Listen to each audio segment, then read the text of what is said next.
Yeah, it is a weird way to prime, but at least I can slam fire.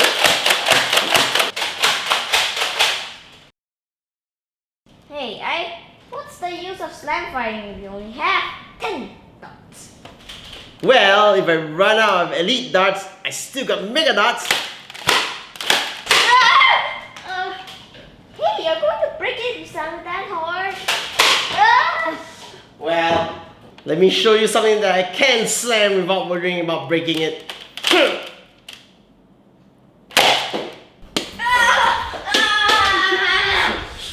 Ow! That's like a triple threat of nerf on that blaster. Well, this is the NERF Modulus Tri Strike. So it's not so much a blaster as it is a bunch of Modulus add-on parts. So if you don't like this blaster,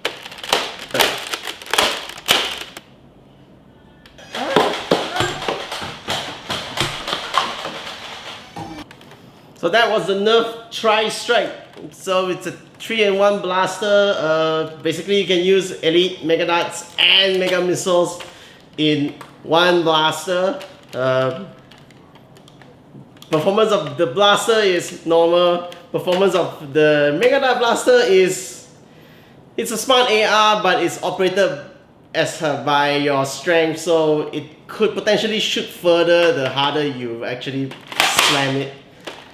And mega missile, okay. Well, if you feel like carrying the ability to use everything you pick up on the battlefield, yeah, sounds like a good idea. Everything is performing averagely. Okay, so this is Marauders. I will see you on the next video. Bye bye.